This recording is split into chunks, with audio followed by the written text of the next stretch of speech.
Hello, welcome to the Sanctum Sanctorum of Woody LaBounty. That's me.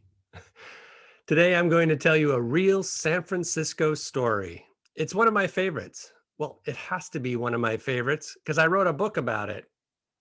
This is all about a unique community and how it sprouted out of the sand dunes of Ocean Beach in the 1890s. This is where bohemians used old transit cars as clubhouses, restaurants, and rendezvous of assignation.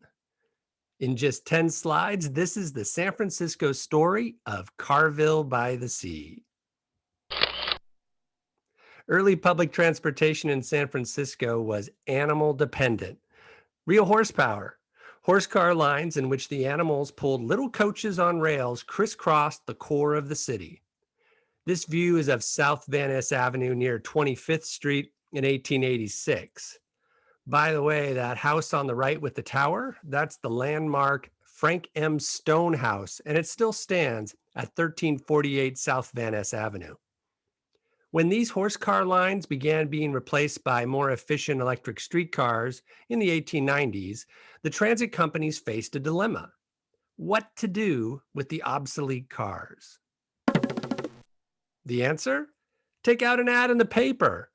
The Market Street Railway offered in 1895 car bodies with seats, $20, and without for 10, to be used for, well, they had some suggestions here: newsstands, fruit stands, lunch stands, offices, summer houses, children's playhouses, poultry houses, tool houses, coal sheds, wood sheds, conservatories, polling booths, etc. It's a credit to the company's imagination that the old horse cars were employed for just about all of these uses. Adolf Sutro purchased a handful of cars and offered them for rent on one of his blocks in the cold, foggy sand dunes facing Ocean Beach. This was just south of Golden Gate Park. Sutro planned his seaside properties to be like a new French Riviera, but since he hadn't invested in any water lines, gas lines, sewage, sidewalks, or indeed any infrastructure whatsoever, his short-term plan was to make some income off the land, even if that was just $5 a month in rent for an old horse car. The number one car here on the left was named La Bohème by the musicians who used it as a clubhouse and watering hole after their shifts at theaters downtown. They facetiously called the sandhill behind this Mount Diablo. A neighboring car was claimed by a club of 7 women bicyclists and their admirers. Bicycling was all the rage in the 1890s, and after long rides through Golden Gate Park, the Lady Falcons used their highly decorated car for naps, and they hosted elaborate dinner parties. A block south of Sutro's property, real estate man Jacob Heyman had tried unsuccessfully to sell lots in the sand dunes until he decided he just got to go along with Sutro's strategy. Rather than restricting people to renting, Heyman purchased a couple of dozen old horse cars and offered to throw one in as instant housing to those who purchased a lot. He himself built a few creative rental properties to illustrate the possibilities, and most importantly, he dug down and tapped the aquifer for groundwater. Here are Heyman's cars awaiting potential buyers, and some of the rentals, those rental properties he was building, they're kind of crazy, are going up in the background here. By the way, all this colorization that I did of the old photos is just a whimsical idea of mine. Do not take these colors as reality. Now the creative carpenters responded to Heyman's offer and the piped-in water, and Carville grew very quickly with private homes, bars, eateries, bed and breakfast inns, and many raucous clubhouses. It became a fashionably shabby, quirky colony of some 200 cars by 1900. It drew bohemians and the wealthy, plain bohemian, school teachers on a budget, artists seeking studios, and rakes and cads looking for a hideaway to carry on quiet affairs. Drinking, affairs, nighttime skinny dipping in the surf?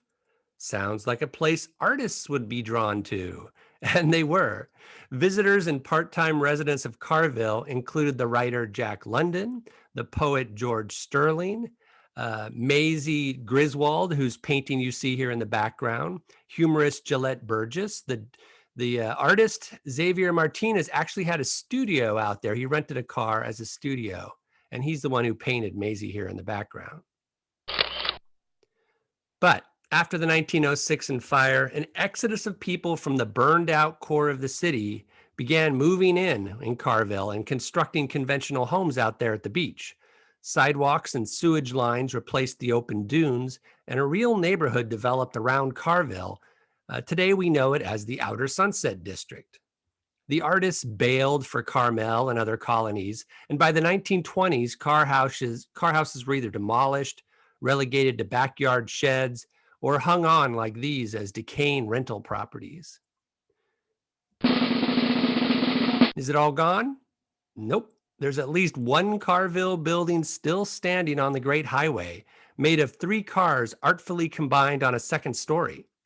Perhaps there are more hidden away. Let me know if you find one. I've been looking for years. Those 10 slides just scratched the surface of the San Francisco story that is Carville-by-the-Sea. Want to know more?